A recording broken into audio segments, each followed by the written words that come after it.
From the KPFK studios in Southern California, it's the Ralph Nader Radio Hour. Stand up, you've been sitting way too long.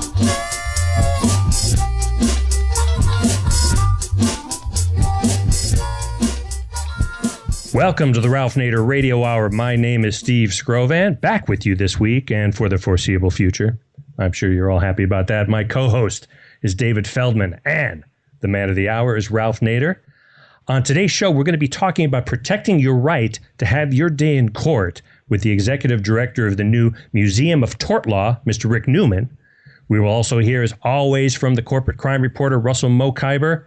But first, we're going to talk about how you can make this a better world, a more environmentally friendly world, by, get this, driving your car. I'm actually very excited to hear about this because I had no idea. David, explain to the good people what I'm talking about. You're talking about America's only eco-friendly auto club. It's called the Better World Club, and our first guest is Mitchell Rofsky. He's the president of Better World Club, Inc., an environmentally responsible alternative to AAA. Mr. Rofsky has been a lawyer at Public Citizen. He later helped to provide the initial financing for the socially responsible Working Assets Mutual Fund and became its president in 1991. He was the first chair of Business for Social Responsibility and in 1996 founded American Consumer Insurance, which is now Better World Insurance in Cambridge, Massachusetts. Welcome, Mitchell Rofsky. Hey, great to be here. Good to talk with you again, Mitch. For the audience's information, Mitch worked with us in the late 70s in Washington, D.C., and he was a extremely effective advocate to get enacted the National Consumer Cooperative Bank, which was then the only bank that provided loans and developmental advice to start consumer cooperatives like food co-ops, housing co-ops, and other kinds of consumer-owned businesses. Before we get into what you've been doing since the late 1970s, Mitch, why don't you describe what this bank was supposed to do and what it's been doing since? The National Consumer Cooperative Bank Act created the National Cooperative Bank, as you said. People don't realize how big co-ops are around the world. In some countries, the major grocery chains, the Safeways of those countries, are consumer-owned co-ops. And so we felt that there was a much bigger opportunity here in the United States. And there was already a model for us. The farm co-ops, the agricultural co-ops, have their own bank that was created by the federal government. We used that as a model when we were able to persuade Congress and Jimmy Carter to create the National Consumer Cooperative Bank, which is now known as the National Cooperative Bank. It's been in existence since 1980. The bank is still around. The bank is doing well. The bank has a record. When I was there, we helped, as you mentioned in the intro, fund working assets. If people are familiar with that, working assets was one of the early socially responsible mutual funds, and then spun off working assets long distance, which has been rebranded as Credo Wireless, and probably a lot of your listeners are familiar with them. Also, Co-op America, which is today known as Green America. It was a founder of the Green Festivals, which are around the country and introduce people to lots of green businesses in New York, D.C., L.A., San Francisco, and this year they're going to be in Portland, Oregon as well. And so, but the co-op bank was also very challenging because the co-op form of organization is very challenging in this country. So, for example, while there are obviously some large and successful consumer co-ops, REI is probably the best known, and credit unions. If you're a member of a credit union, you are a member of a cooperative, and some 50 million Americans or more are members of credit unions. And if you took the credit union assets in the country, they would equal the top 5 New York banks. So you do have successful examples of cooperatives, but unfortunately, co-ops in this country have succeeded basically where the private sector had no interest in the marketplace. The reason credit unions were able to get off the ground was that the banks back at the turn of the 20th century had no interest in lending to working people. So there was a market without much competition for credit unions. The same thing happened with rural electric co-ops. Rural electric co-ops are still very big, mostly in the South. But when the act was created during the New Deal, when the act was passed to provide financing for rural electricity, Roosevelt actually expected it was going to be the utilities that was going to take the money, but the utilities had no interest. So it was co-ops that moved in. And the same is true of HMOs. Some of the largest HMOs in the country are co-ops, but it was because doctors weren't, for the most part, if anything, they were hostile. Not only were they disinterested, they were actually hostile. And so the co-op form of organization was able to get a foothold.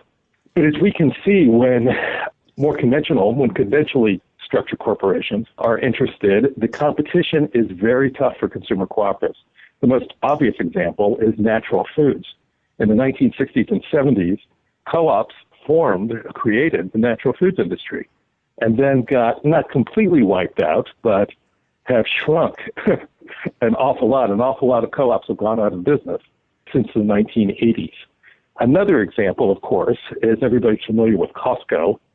And Costco and its predecessors, Price Club, etc., were actually formed almost exactly on a co-op form of organization. You pay an annual fee to be a member. The difference being, of course, they're not co-ops, they're C corporations, which means that people don't have any control, they don't have any vote about what's going on. But it's such a striking example of the challenge that a for-profit corporation poses to co-ops. Now, there are still efforts going on. The Evergreen Co-op complex in Cleveland is an example, which is more worker-owned than consumer-owned. And the big worldwide example of worker-owned cooperatives is Mondragon out of Spain, which is a very successful appliance manufacturer there. And that model is now coming to the United States. And we'll have to see, I believe it's supported by the Co-op Bank as well, but we'll have to see to what extent they will support it and just how far that goes. But in this country, it's a big challenge. Yeah. Mitch, you just pointed out to our listeners an alternative business model owned by consumers. There's always a question of how much time they put in as consumers to shape and expand their own cooperative. But what you've always been about is finding alternative business models that reflect broader social values than a stock-owned, profit-at-any-cost corporation. And for those of you who've never heard of the Better World Club, consider how this as an alternative to the AAA. Probably most of our listeners have motor vehicles and they belong to AAA or some other company-sponsored motor club. But Mitch Rofsky started this Better World Club, and he's going to tell you what you get when you join it. But before he does that, look what else the Better World Club has done in terms of championing public interest consumer environmental causes. For example, it petitioned Congress to close a $100 billion corporate tax loophole. It supported Oregon's Clean Fuels program. It supported California's continued efforts toward a 3-foot passing rule for bike safety.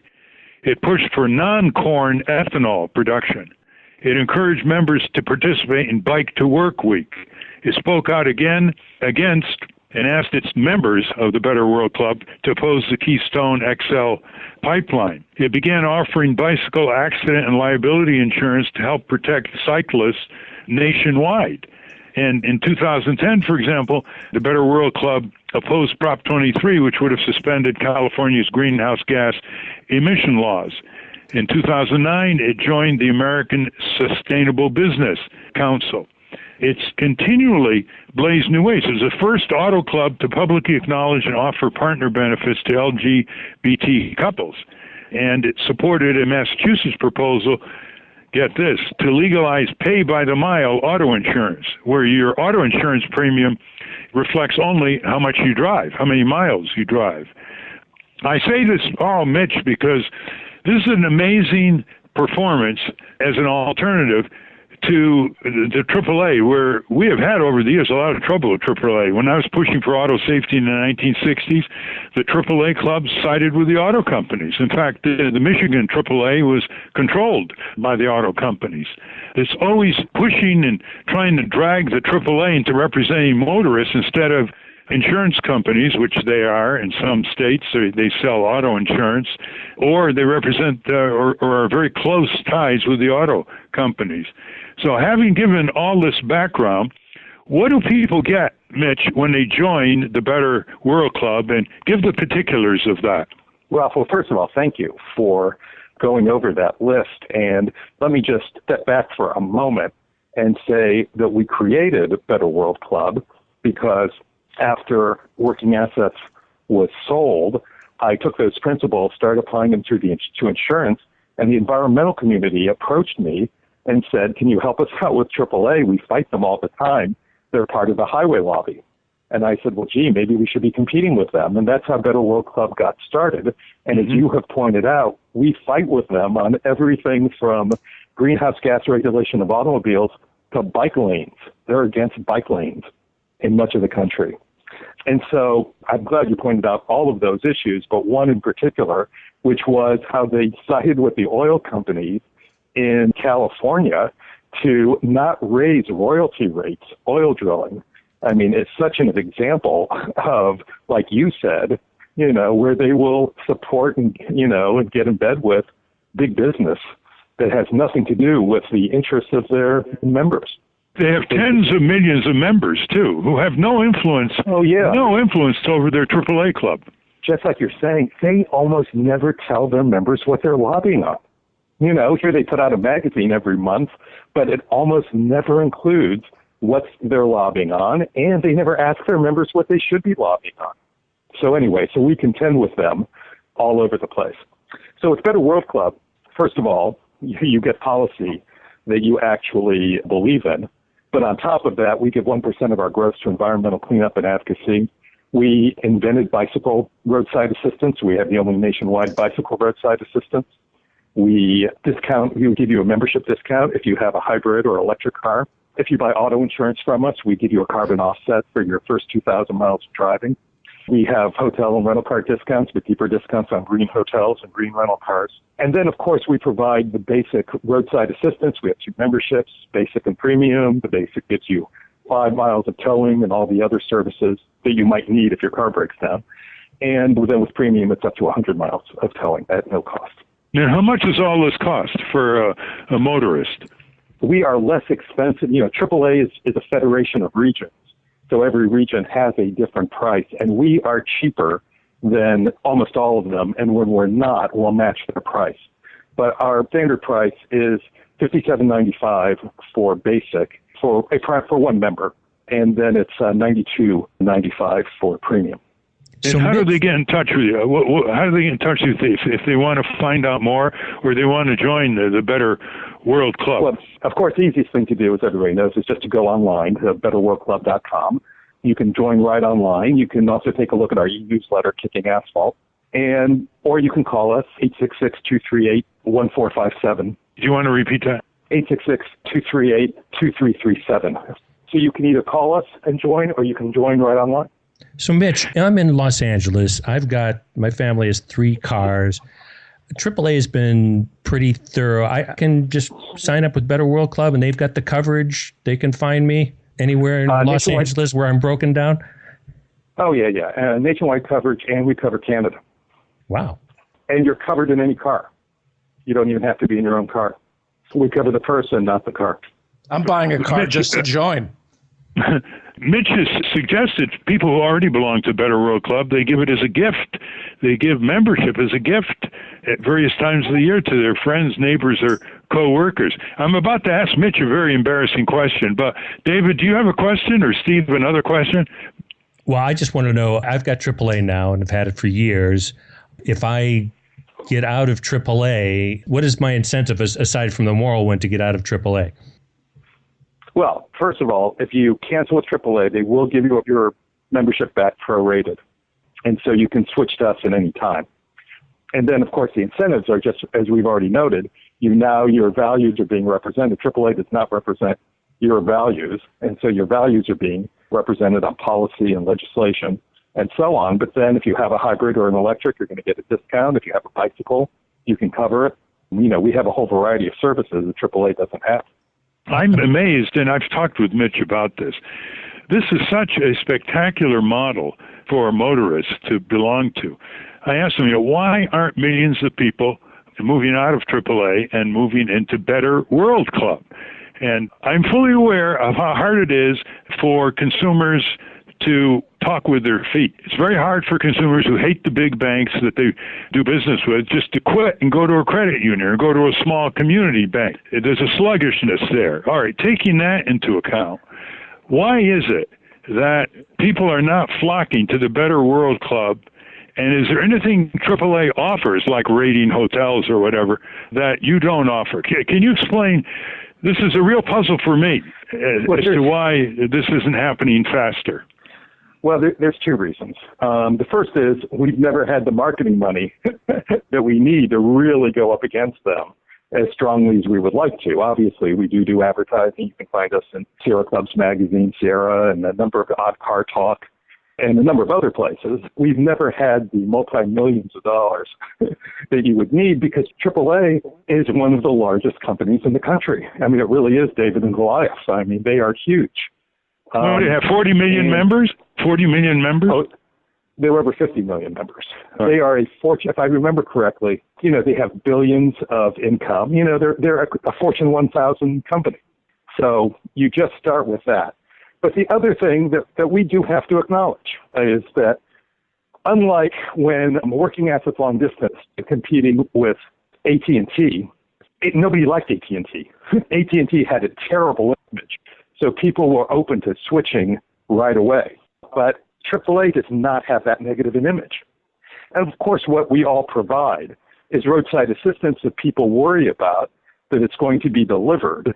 And therefore, since AAA has serviced them in the past, and since they don't realize what a member of the highway lobby, et cetera, AAA is, there is more reluctance to switch than there was from AT&T and other examples. Mitch, this is a very important insight, listeners, because most members of AAA have very low expectation levels of what a motor club should provide them. And their expectation levels of AAA is, if I break down on the highway, I want to get a quick towing truck, and I want to get serviced. That's about all they expect. And if they expected more, they would realize that AAA doesn't deliver and that Better World Club does deliver. So the key is to raise your expectation level for what you're paying AAA and say, why aren't you doing all these things that this small Better World Club with tens of thousands of members is doing? Isn't that part of the success of AAA, is that it keeps the expectation levels down to breaking down on the highway service and then delivers on that basis? Although if you break down 2 or 3 times, they've been known to cancel you, right? Oh, yeah. Well, we've definitely, although I don't want to pat ourselves, our complaint rate is low. I don't want to pat ourselves on the back too much because AAA's complaint rate is also, we do get people who switch to us because they've had a bad experience with AAA. But having said that, we're all dependent on the same towers, the same service providers.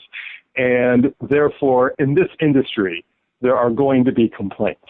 Having said that, though, and I think it gets back very much to what we talked about earlier, which is AAA doesn't tell its members what it's doing other than roadside assistance when AAA is they are in most states, they are a very influential lobby. And yet their members have no idea. Tell me, Mitch, how are you interacting with Uber or Lyft? Is there any interaction there, any opportunity there? Well, it's interesting that you mentioned that because we are in discussions, not with Uber directly, I'd be interested in your opinion on Uber, Ralph, because I have somewhat mixed opinions about Uber, because I do worry about what the impact is on labor and drivers and all of that. But we are tiptoeing towards some kind of relationship with some part of. So, for example, car sharing. We do the roadside assistance for most of the car sharing companies in the country. While we don't do Zipcar at the moment, in the past we've done Zipcar and those kinds of companies we have done. Uber is like another step beyond that, which we're looking at and feeling out, but we haven't quite, formed a relationship with.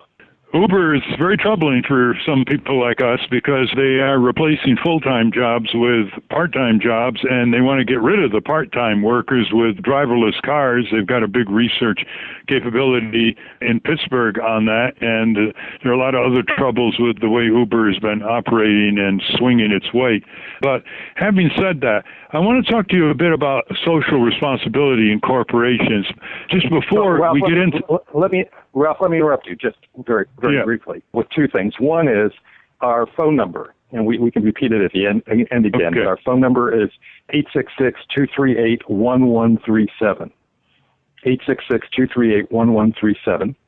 And I just wanted to mention, to follow up on what you just said about killing jobs and driverless cars, the number one job, the most employment for men in this country is driving, is delivery, taxis, limos, et cetera, et cetera. And so it is something to be looking at as what the impact of driverless vehicles is going to be.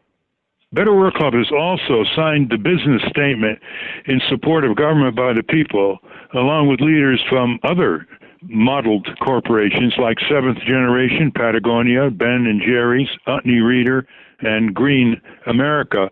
So this is an alternative economy connecting with a lot of local businesses like farmer to market businesses, like renewable energy, local businesses, community health clinics, credit unions. We're talking about tens of billions of dollars here that people spend for companies that aren't going to, shut down and unemploy thousands of workers and go to fascist and communist regimes abroad who know how to keep the workers in their place. So I hope listeners will really get interested in this and connect. In the concluding minutes, Mitch, I was once called by Bernard Rappaport, who you know, late Bernard Rappaport. He was the chairman of the American Income Life Insurance Company, and he'd call me once in a while and condemn bigness. He said long before the crash in 2008, watch out for those big banks that are too big to fail. And one day we were talking, and he said to me, he was a pixie type person, but he believed it. He said, I keep hearing this phrase, socially responsible corporations. He said, Ralph, that's an oxymoron. There's no way those words go together. Well, why don't you describe the socially responsible corporate movement and some of the groups, Social Venture Network and everything, and where it's going now, Mitch, in the few minutes we have left? Well, I understand where Mr. Rappaport was coming from, but I do disagree with him. Because, as you know, Ralph, I've gotten involved with socially responsible business, partly because of my experience with co-ops. When I saw how co-ops were always going to struggle against business, I became interested in whether we could, to what extent can we change business? And Social Ventures Network, which is a group of socially responsible businesses, and you mentioned a number of them just a moment ago. Ben and Jerry's, Patagonia. Yeah. Sure. Business for Social Responsibility is another example of that. American Sustainable Business Council, I encourage people to look at that, aspcouncil.org. All of these groups are trying to adjust the way that business is done here in America. And have you interviewed anyone from B Corporation, Ralph? Not yet, no. Okay, so benefit corporations is kind of the new hot thing because it's taking social responsibility into a more formal direction. So up until the creation of B corporations, while they were definitely, like you were saying, Ben and Jerry and Patagonia were sincerely socially responsible, nonetheless, there wasn't any clear rating criteria that people had to live up to consider themselves and to be considered socially responsible. B corporation, and the B stands for benefit, corporations are now in existence with state laws being passed. As you know, corporations are largely regulated and chartered at the state level. And B corporations have had success. And basically what they, at the uppermost level, what they're doing is saying corporations are not just responsible to their shareholders. They're also responsible to the environment and to the public and to their consumers and employees. So they're basically saying, it's a triple bottom line concept, that you're responsible to your investors, but just not to your investors alone. And then you can, through the B Corporation outfit in Pennsylvania, so you can just add that language to your bylaws in the states that have passed this law, and you become a B Corporation. However, if you want to be formally, have the logo and all of that, you then have to pass certain criteria, which is with the B Corporation group out of Pennsylvania. And so that's kind of the thing in socially responsible business, to take a big step towards formalizing it, that I would hope even Mr. Rappaport would recognize. We're talking with Mitch Rofsky, who's the chairman of the Better World Club and the founder as well. You can go to betterworldclub.com for more information. You know, one of the fastest growing co-ops in America are food co-ops all over, communities all over the place. And there are over 8,000 farmer-to-consumer markets as well. There's a new DVD that's come out called Food for Change, The Story of Cooperation in America, put out by Steve Alves, A-L-V-E-S. And on the back of the DVD, they quote Bertrand Russell, who said, quote, "The only thing that will redeem mankind is cooperation," end quote. And so what you're trying to do, as I see it, Mitch, and all these other companies you've been talking about and co-ops, is to confront giant globalized business that has no real allegiance to local communities and to nations other than to strip mine them and go to the cheapest area around the world where there's repression of workers and ease of pollution, is basically to displace them by taking consumer dollars away from them. So if you have credit unions, they take dollars away from the Bank of America. And if you go to Better World Club, it's taking dollars away from what I consider a corporate allied, secretive series of AAA clubs around the country. Traditionally, we've looked at misbehaving business by, okay, break them up under the antitrust laws or regulate them or litigate against them.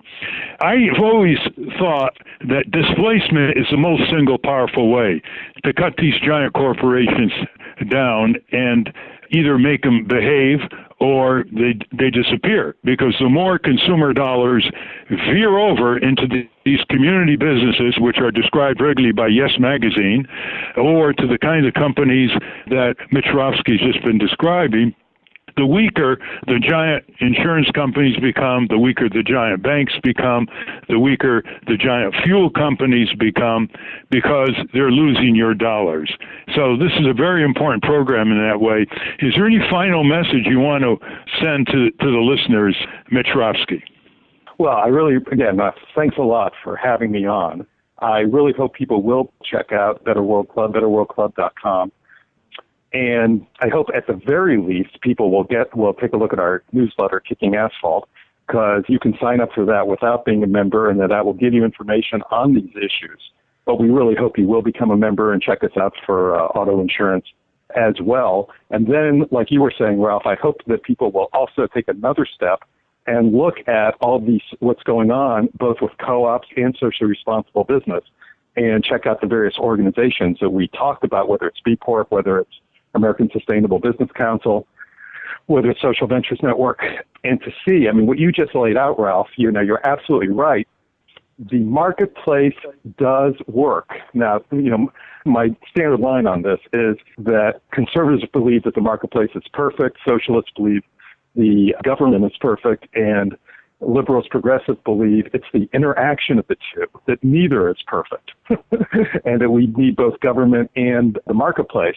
But the point is that the marketplace does work, except that we need to recognize all kinds of imperfections on the environment, on inequality, and therefore we need businesses that are controlled, influenced, etc., to do the right thing. And consumers are a huge part of that. Of course. Mitch, I just want to ask you, I often ask my guests these questions. Have you ever been interviewed by NPR's Marketplace? We have helped underwrite Marketplace, but I have not been on Marketplace. Have you ever been interviewed by the following programs: PBS Charlie Rose and the Diane Rehm Show, or the Terry Gross Show on public TV and radio? No, we haven't. We have not been interviewed by any of them. Well, obviously, we need a cooperative media movement, don't we? Yeah. Let me mention one other thing to you about Ralph very quickly, which is I would love it if people would check out my writing on Huffington Post. Much of what we're talking about here and more people can find on Huffington Post. Yes, Mitch writes a regular column for Huffington Post. Thank you very much, Mitch Rofsky. I hope the listeners will resonate with this broader message. It's not just getting a better deal for your consumer dollar. It's raising the level of understanding of how to change the entire global economy by changing the models of the delivery of goods and services so they're accountable first and foremost to their consumers, their workers, and their environment. Everything else will adjust when those priorities are established. Thank you very much, Mitch. Hey, Ralph, thanks a lot. Yep. We have been speaking with Mitchell Rofsky, president of the Better World Club. Go to betterworldclub.com or call 866-238-1137. I'm going to give you another chance at this number. Get a pen, 866-238-1137, to find out more about the services they provide and how to sign up, which is what I'm going to do as soon as we get off here. We'll be right back after we hear from Russell Mokhiber, the corporate crime reporter. From the National Press Building in Washington, D.C., this is your Corporate Crime Reporter Morning Minute for Thursday, September 3, 2015. I'm Russell Mokhiber. The California State Assembly yesterday voted to divest the state's public pension funds, CalPERS and CalSTRS, from coal company stocks. Now that the bill has passed both houses of the state legislature, it will head to the desk of Governor Jerry Brown for his signature or veto. If signed into law, the bill would make the two influential institutions the first statewide public pension funds in the nation to divest from any fossil fuels. Coal is losing value quickly, and investing in coal is a losing proposition for our retirees, said Senate President Kevin DeLeon. It's a nuisance to the public health. California utilities are phasing out coal, and it's time for our pension funds to do the same. Organizers expect a new law to unleash a flood of actions in other states with similar bills. For the Corporate Crime Reporter, I'm Russell Mokhiber. Thank you, Russell. Remember to subscribe to this program for free on iTunes or Stitcher. And if you've missed any of this episode on the radio, go to our website, ralphnaderradiohour.com, and catch up on what you've missed on this or any of our other 76 programs that are archived there.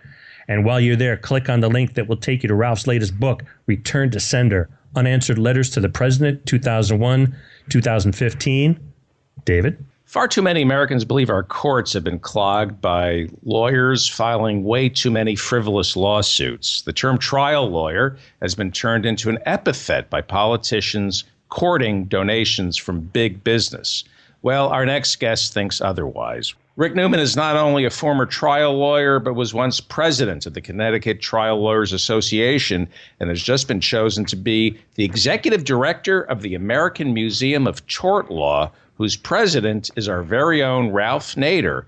And this museum will have its grand opening on Saturday, September 26th in Winsted, Connecticut. The American Museum for Tort Law is dedicated to greater citizen understanding of the civil justice system and the crucial role this muscle of justice plays in protecting the health, safety, and personal freedoms of all Americans. Welcome to the program, Rick Newman. Thank you very much. Glad to be with you. Good to have you on your program, Rick. And obviously, Rick is our new executive director of the American Museum for Tort Law. Maybe a little background on how this came about would help the listeners get excited about it. There are 35,000 museums in the U.S. There are museums on every major fruit, vegetable, sport. There's 32 timber lumber museums. There's over 60 medical museums. Not one museum on law. You go to Disneyland and they show Americana, there's nothing on the law. I thought this was rather strange, and I've worked over the years to establish the first American Museum of Tort Law, which also is the first law museum of any kind in North America. And for those of you who don't know what torts are, you would know if one hits you, because it's a wrongful injury. It's when you get injured in a defective car that wasn't recalled by the auto companies. That's been in the news. Or you get harmed by a poorly tested and covered up pharmaceutical that is prescribed to you. Or your child is burned by a flammable pajama. Or the breathing and drinking of contaminated air and water produces disease. You know what a tort is. It's a wrongful injury. And tort law is designed to give people who are wrongfully injured a remedy in court to hold the perpetrators, whether they're corporations or nasty individuals or local police, some kind of remedy in a full day in court and trial by jury.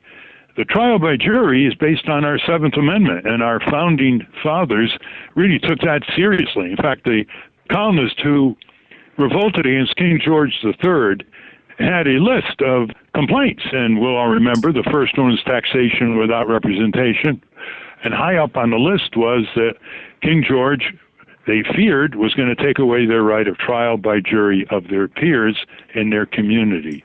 And so Rick has got the challenge of taking the American Museum for Tort Law to great heights of visibility, participation, whether through streaming on the internet or visits to this beautiful museum that will open on Saturday, September 26, 2015. And we hope to have a lot of leading jurists and lawyers and plaintiffs, former plaintiffs, jurors, law professors, and just people from the community who have benefited from recourse under American tort law in courts of law. Now, having said all this, Rick Newman, could you explain to our listeners what the American Museum of Tort Law is all about? Well, it's an excellent question for an excellent museum, if I do say so myself. The museum is intended to educate and inform and raise the understanding of American citizens about how our system of civil justice works. Tort law, as you've said, is the law of wrongful injury, and the museum will trace the evolution of tort law in parallel, to some extent, with the Constitution and Bill of Rights, which enshrine the right to trial by jury. Talking about how tort law, the law of wrongful injury, has evolved and grown over the years to protect people's health and safety, well-being, and freedom.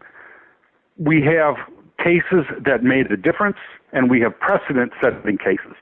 Precedent-setting cases are cases that have a rule of law that, once adopted, spreads nationwide and sets a standard of care. So we can say a person who falls short of this standard of care is negligent or reckless or a potential wrongdoer.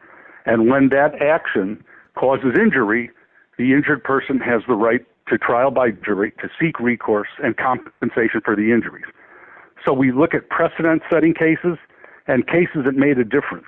And by that I mean cases where people's lives have been damaged or in some cases ended due to terrible negligence or wrongdoing. And the museum has cases which demonstrate how they have recovered, how the law has been shaped and grown and changed to protect people and prevent injuries of that sort. And let me ask you this. Give some examples of the cases, because a person from the Smithsonian visited us recently, and he looked at the exhibits, and he said, they are really beautiful. Museum designers have really raised the state of the art.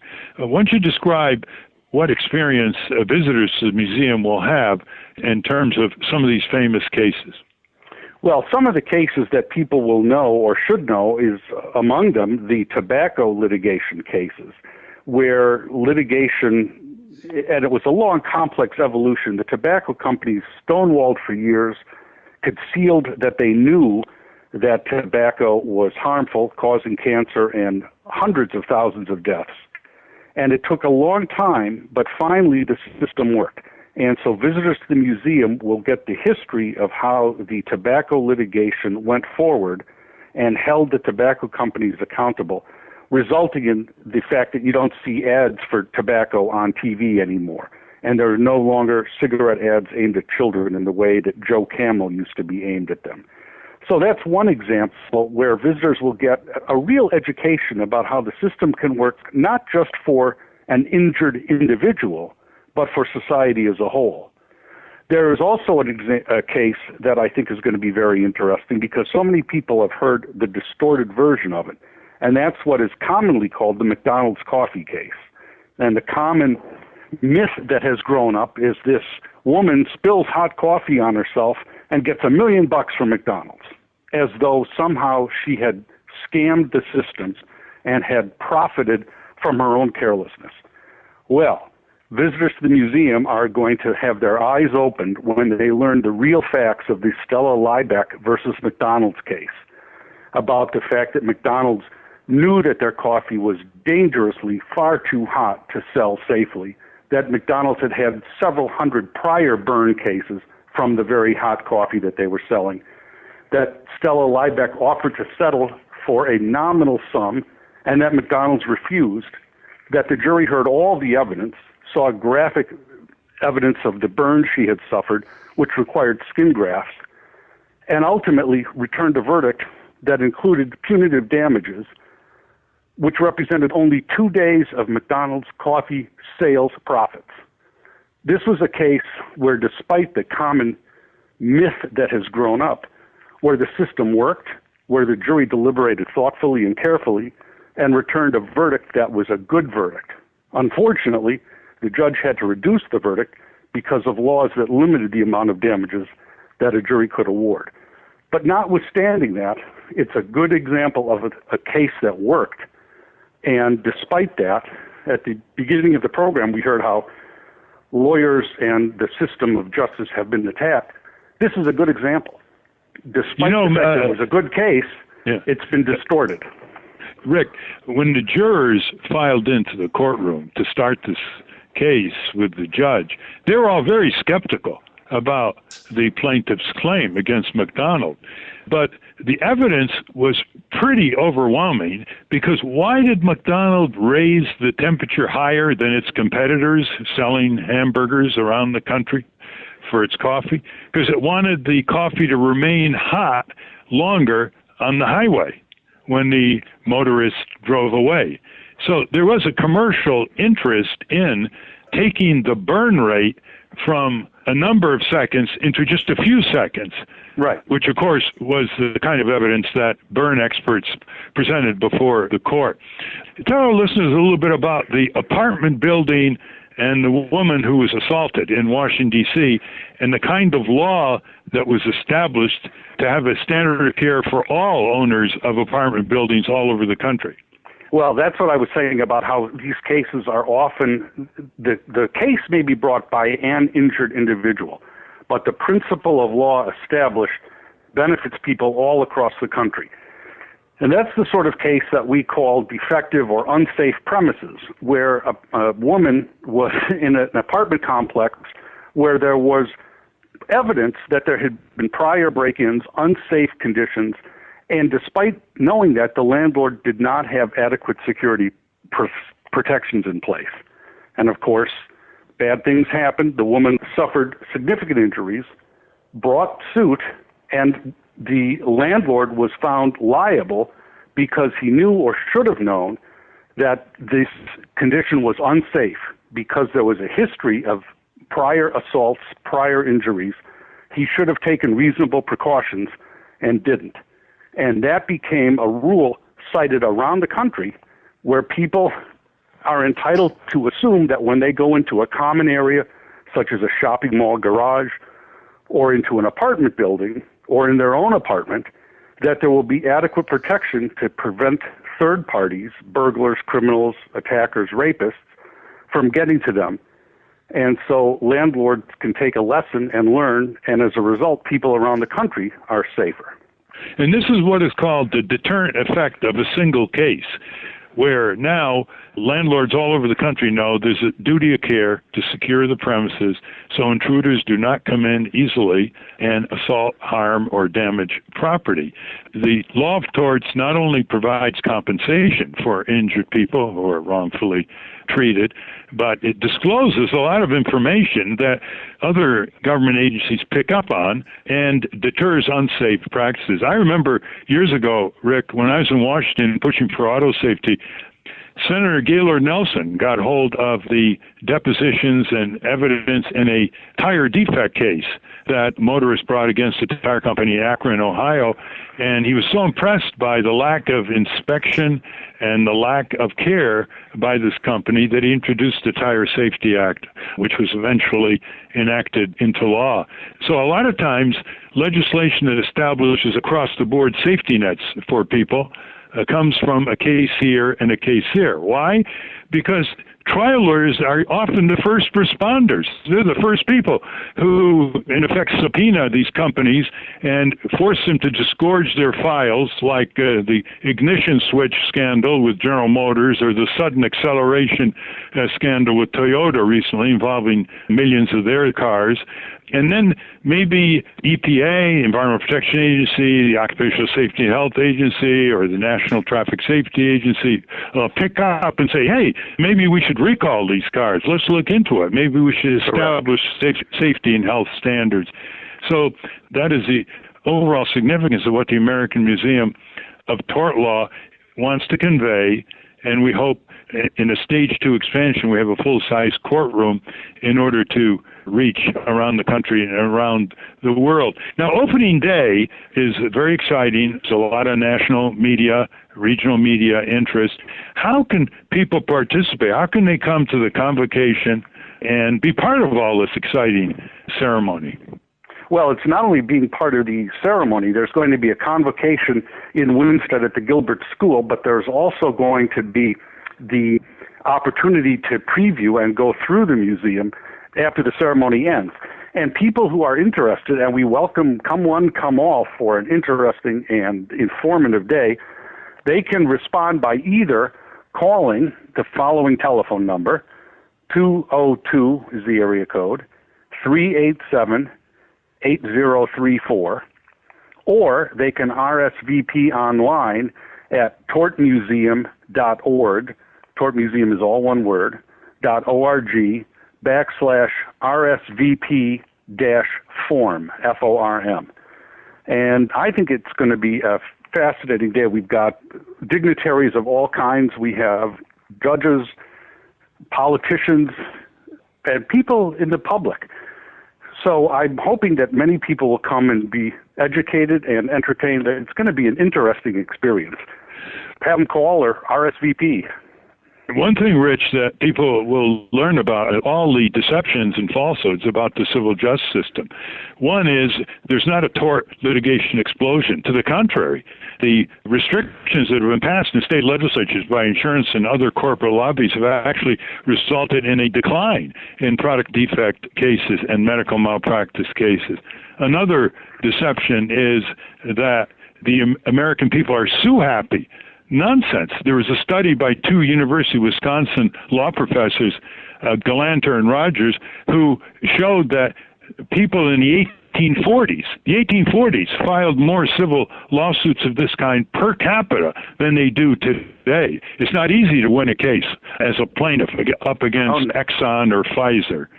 So I want you to talk a little bit before we conclude about jury service and what's going on with people and juries and how important it is. As an attorney, I tried a lot of cases with juries, and my experience is the same as every lawyer you'll ever ask. Nobody wants to be a juror. They get the notice that they have to come to court and be a juror, and they hate it.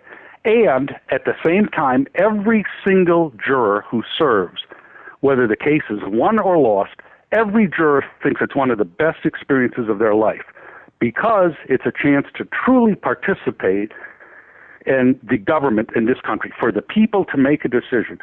It's a magnificent experience that jurors think is tremendously valuable. They think it's fantastic. You know, there's been a constant attack against jury trials. You know, mandatory arbitration clauses are creeping up everywhere because the corporations want to limit people's access to their courts. And it's difficult, as you say, to sue an Exxon or a Pfizer. It's a time-consuming and a hard process. But interested and intelligent and involved jurors are the linchpin of the entire system, and it's something to cherish as one of the great heritages of our founding fathers. Not only that, Rich, but it's the most democratic part of our political legal system. Yeah. If you want something from a legislator or you want something from a regulatory agency, you got to essentially beg. If you want to file suit because you've been wrongfully injured, it's all your decision. You make the decision, you initiate it, you find a lawyer on a contingent fee who doesn't get paid unless your case wins, and you go to court. So it's an initiatory democracy, process that's unparalleled in the world. You'd think we toot our horn all over the world, because with all its warts, the American tort law system is the best in the world. And one of the things we want to show as part of the heritage is that at their best, historically, the insurance companies used to be interested in loss prevention. For example, the Hartford Boiler Insurance Company would establish standards in the 19th century with the new factories in New England. They said, we're not going to insure you unless you meet certain standards of safety so the boiler doesn't explode. And we have all these claims. And that's what we like the museum to show at their best historically, that insurance companies should not try to restrict your rights to go to court. They should not try to gouge you with scary, phony stories. Did you hear about this case or that? And they're often fictitious or distorted. But they should work for a safer and more healthy economy, if only to reduce their own claims in the most reputable way. What do you think of that? Absolutely true. I think it's absolutely true. The entire country was founded on a new conception of how law works with the democratic principles of American citizens. And it's one of the triumphs of world history. It's led to the development of food safety and drug safety and auto safety, all of these things, despite the ceaseless and relentless attacks. And the attacks are because the system works. It has led us to being the best legal system in the country. And so, yes, we will see how it has evolved, continues to evolve, and see how the insurance company's role has changed and hopefully will change back to becoming more of a loss prevention industry. Once more, Rich, can you give our listeners where they should call or who they should contact if they want to attend the opening day ceremonies of the American Museum of Tort Law on Saturday, September 26th? Yes, please call 202-387-8034 or RSVP online at portmuseum.org/RSVP-form. And that is in Winsted, Connecticut, 2 hours from New York, 2 hours from Boston, in scenic Litchfield County, only 15 miles away from the restored first law school of America before Yale and Harvard got into the act. Thank you very much, Rick Newman, for your participation in our program today. It's my pleasure. I look forward to seeing everyone on the 26th. I want to thank our guest today, Mitchell Rofsky, president of the Better World Club. Go to betterworldclub.com. And Rick Newman, executive director of the American Museum of Tort Law. Again, that opening is on Saturday, September 26th in Winsted, Connecticut. Call 202-387-8034 or go to tortmuseum.org/RSVP-form. Go to native.org for Ralph's weekly blog. For more of Russell Mokhiber, go to thecorporatecrimereporter.com. And if you missed any of this or any of our other episodes, go to ralphnaderradiohour.com. Our producers are Jimmy Lee Wirt and Matthew Marin. On behalf of David Feldman, I'm Steve Scrovan. We'll talk to you next week, Ralph. Thanks very much, Steve. Thank you, David. And listeners, spread the word. Get on more radio stations, but above all, act for a strong, responsive democracy. Stand up, you've been sitting way too long.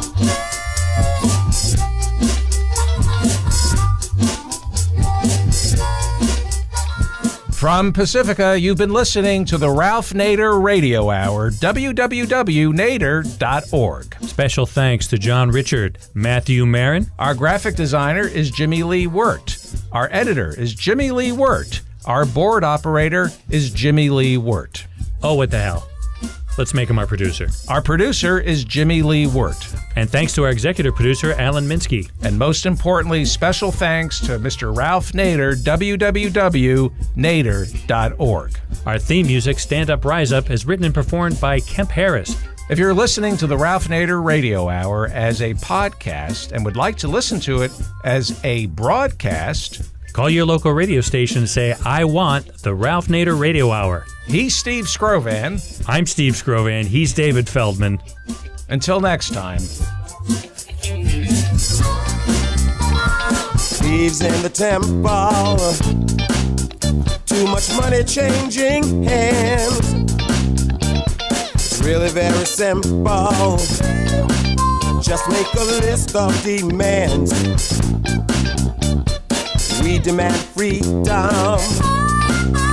We demand equality. We demand justice. It ain't gonna happen until folks like you and me just stand up. Well, you've been sitting way too long. Oh, step up. You know what's right and you know what's wrong. Rise up. Don't let the system hold you down. Stand up, stand up. You've been sitting way too long. Well. Say you're tired of trying. You say we have no choice. Say you're just one person, and who will hear your voice? Don't let them fool you. You have the power in your hand. I'm only trying to school you. Listen to me, people. Do you understand? We gotta stand up. Oh, you've been sitting way too long. Oh, step up. You know what's right and you know what's wrong. Rise up. Don't let the system hold you down. Stand up. Hey, stand up. Hey, you've been sitting way too long. Stand up. Oh, you should step up. Step up. I think that you should step up. Rise up. Rise up and take on the power. Stand up, stand up. You've been sitting way too long. Stand up. Oh, stand up. Oh, step up. Step up. You ought to step up. Rise up. Rise up. I know you ought to rise up and stand up. Stand up. You've been sitting way too long. Stand up. I think you should step up. I think that you should step up. Rise up. Don't let the system hold you down. Stand up. Hey, stand up. Hey, you've been sitting way too long. Stand up. Oh, stand up. Step up. Step up. I think you should step up. Rise up. And you rise up because you have the power. Stand up. Hey, stand up. You've been sitting way too long. Stand up. Stand up, you step up. I think that we all should rise up. And you rise up. And you rise up. Stand up. And you rise up. You've been sitting way too long. Stand up. Oh, step up. Rise up. Stand up. Stand up. You've been sitting way too long. Stand up. Oh, step up. Rise up. Stand up. Stand up. You've been sitting way too long.